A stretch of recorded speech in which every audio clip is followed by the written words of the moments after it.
Salut, je m'appelle Paul Arrivé, je suis journaliste spécialisé dans l'e-sport depuis une dizaine d'années et depuis une dizaine d'années je travaille à l'équipe. Journaliste e-sport, principal journaliste e-sport à l'équipe, on va dire. Initialement, je voulais faire du journalisme de sport. En fait, j'ai bifurqué parce que j'étais aussi un gros joueur de jeux vidéo. Et en fait, il y a eu un moment dans ma vie où j'ai découvert l'e-sport à travers ma passion du jeu vidéo. Et en fait, j'ai retrouvé exactement ce que j'aimais dans le sport, c'est-à-dire vraiment la compétition, les émotions de la compétition. C'est les mêmes mondes en fait à couvrir, c'est le même vocabulaire d'un point de vue purement journalistique. Et donc quand j'ai découvert ce monde-là et que en fait j'ai découvert aussi qu'il était sous-traité, sous-estimé, je me suis dit bah peut-être qu'il y a des choses à faire dans ce milieu-là, pour faire en sorte qu'il soit exposé à un public un peu plus large.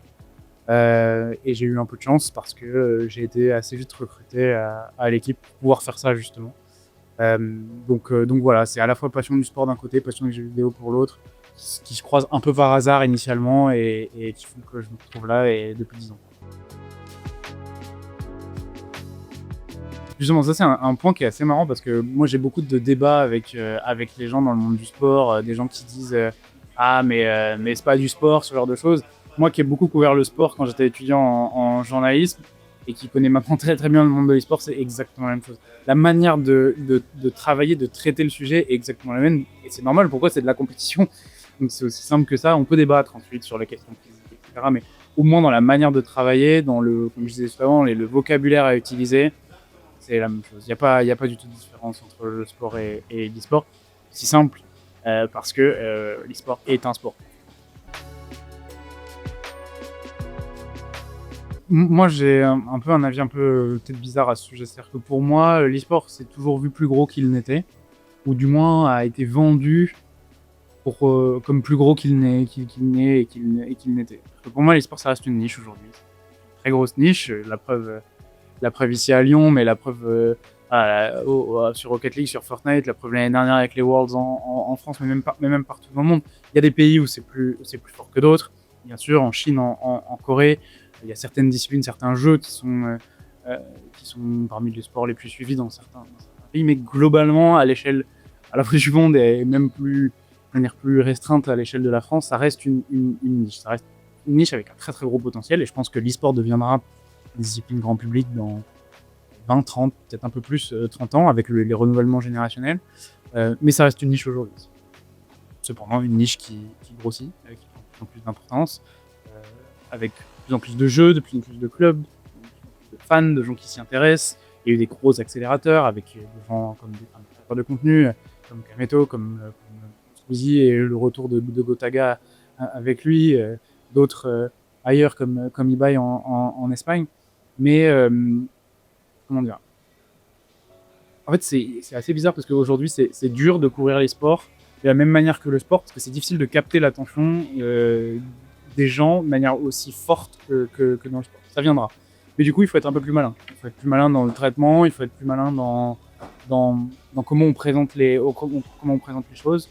Voilà, c'est à peu près comment dire, ma vision de l'e-sport aujourd'hui. Pour résumer, une niche, mais une grosse niche et une niche à très très fort potentiel. Une journée type, c'est trop dur. Les gens ne se ressemblent pas du tout les uns après les autres. Non, après moi mon taf, c'est un métier de journaliste un peu de base, c'est qu'il y a beaucoup de travail sur domicile, de desk on dirait, ou voilà, beaucoup de suivi des compétitions, regarder les compétitions à distance, se tenir au courant des choses, faire des interviews à distance, etc. Et de temps en temps, quand on a des compétitions en France ou à l'étranger, parce que ça m'arrive quand même souvent de voyager pour aller couvrir une compétition, que ce soit en Allemagne, en Espagne ou même plus loin, je me déplace sur les gros événements, sur les très gros événements plutôt. Après, ouais, c'est un travail de journalisme lambda, c'est-à-dire de suivi d'actualité. Il y a des moments où je vais creuser certaines actualités, certaines informations que je peux avoir. Il y a des moments où je vais me concentrer sur des interviews, et où je vais me concentrer sur les contenus écrits. Il y a des moments où je vais me concentrer sur les contenus vidéo. Ça va dépendre un petit peu de l'actualité, des priorités aussi. Donc voilà, c'est dur de définir vraiment une journée type parce que les jours se ressemblent jamais. Et c'est vrai pour le journalisme en général. Il y a des restrictions, il n'y a pas trop de restrictions. Une des premières consignes que j'ai eues à l'équipe, c'est traite l'e-sport comme n'importe quel autre sport. Donc il n'y a pas de restrictions dans les sujets qu'on va traiter.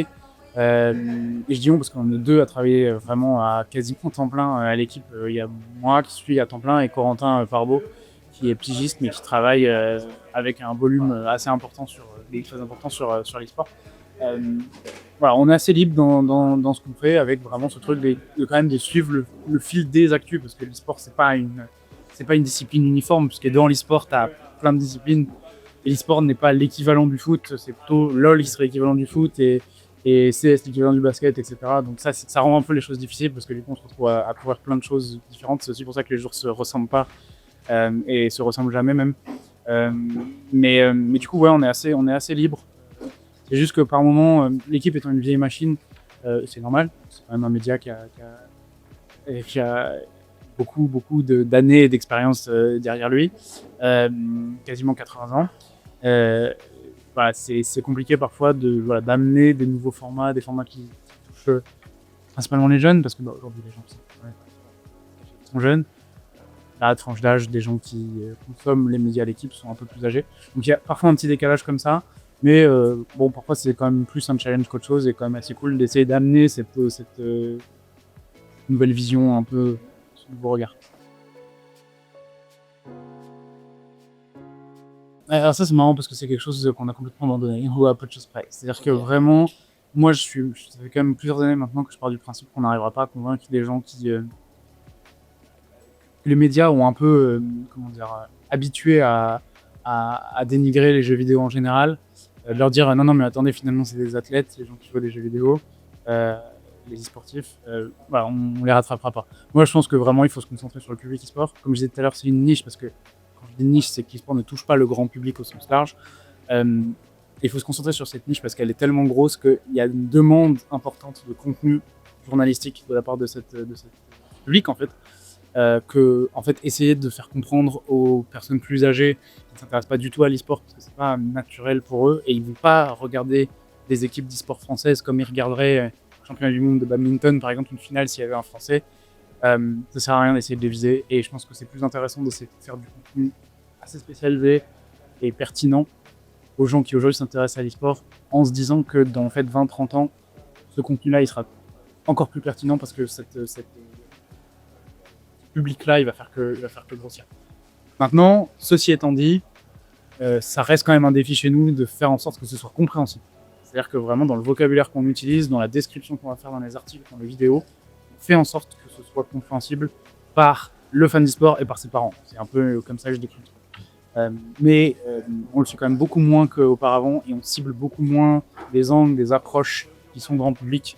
On fait beaucoup plus de choses qui sont quand même très liées aux fans d'e-sport, sans s'embêter à vraiment à traduire, on va dire, tout le vocabulaire, qu'il soit technique ou qu'il soit les clubs, les noms de clubs, ça peut être un peu abrupt, on va dire, pour le public qui connaît pas donc voilà. Après, il y a des sujets un peu transverses. Là, par exemple, on va faire un sujet sur pourquoi c'est important que les mondiaux de Rocket League soient en France, où en fait on le traite en s'adressant au public e-sport, mais on sait qu'aussi à la lecture, ce sera compréhensible par des gens qui juste sont curieux et se disent ah ok, l'e-sport remplit la LDLC Arena pendant 3 jours, ok pourquoi, et il y aura tous les éléments dedans. Ouais, c'est pas vraiment une compétition, c'est une compétition parce que c'était en marge d'une compétition, mais c'est plutôt un sujet que j'ai fait, c'est l'Explore, le web documentaire qu'on a fait sur l'e-sport en Corée du Sud. On a sorti début 2024. Donc on l'avait fait en Corée du Sud pendant les Worlds 2023. En fait, il y avait vraiment ce sentiment de se plonger dans ce qu'on ne peut pas faire dans le monde du sport. C'est-à-dire vraiment, on a rencontré les gens qui ont participé à faire de l'e-sport une discipline crédible et même qui ont presque inventé le mot e-sport. C'est-à-dire que pour le basket, pour le foot, pour le tennis, ces gens-là sont décédés parce que plus de 100 ans pour la plupart de ces sports que ces gens-là sont arrivés et ont créé les sports et les structures, mais dans l'e-sport, il existe encore. Et on a rencontré ces gens-là en Corée du Sud, qui est aujourd'hui un pays qui a 20 ans d'avance sur tout le reste du monde, peut-être à part la Chine, dans le traitement de l'e-sport, dans la considération de l'e-sport. Et encore, on a tendance à parfois dire que ouais, en Corée, tout le monde connaît l'e-sport, tout le monde connaît Faker, machin, et c'est pas vrai. Il y a aussi de grosses barrières psychologiques et d'âge, en fait, finalement, de considération de l'e-sport sur des critères un peu générationnels, on va dire. Et ça, vraiment, ce doc-là, ce web doc-là, c'est vraiment un bonheur à faire parce que vraiment, on s'est plongé dans l'histoire de l'e-sport, un peu dans l'histoire de la Corée aussi, parce que les deux sont un peu liés. Et en fait, on a vraiment l'impression de voir le futur, quoi. Vraiment de ce qui existe un peu en Corée aujourd'hui, ce qui a existé déjà depuis le début des années 2000. Hein. Vraiment, la Corée est pas née avec Faker. Voilà, c'est des choses qui vont finalement arriver, à mon avis, et qui vont se globaliser comme je disais, dans 10, 20 ans. C'est pour ça que je parle de 20 ans. Mais ouais, voilà, je pense que c'était vraiment ça qui m'a le plus marqué. La compétition en soi était marquante parce que c'était T1 qui gagnait aussi en Corée, etc. Mais ce qu'on y a fait, ce webdoc là, c'est vraiment le truc dont je suis le plus fier d'un point de vue journaliste. Ouais, de pas lâcher. C'est important de pas lâcher quand on a envie de faire du journalisme d'e-sport, mais c'est pas facile parce qu'il y a très peu de place, je le sais. Même moi à l'équipe, je sais la chance que j'ai d'y être. Et c'est dur encore parce que les médias traditionnels ont du mal à considérer l'e-sport, à part pour des petits sujets de temps en temps.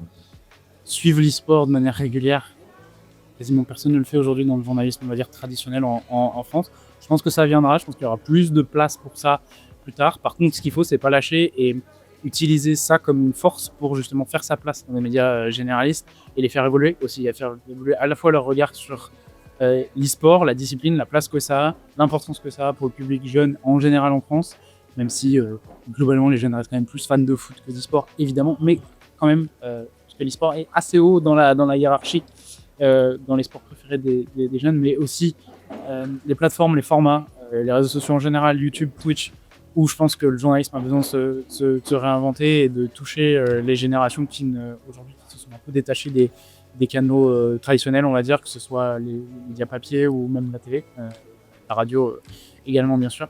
Donc ouais, utiliser ça comme une force et pas se frustrer à se dire je ne fais pas que de l'e-sport quand j'entame ma carrière de journaliste. C'est aujourd'hui très dur de faire son truc comme ça et d'en vivre. Mais je pense qu'à terme, ce sera un peu différent et je pense que c'est vraiment une force à mettre en œuvre.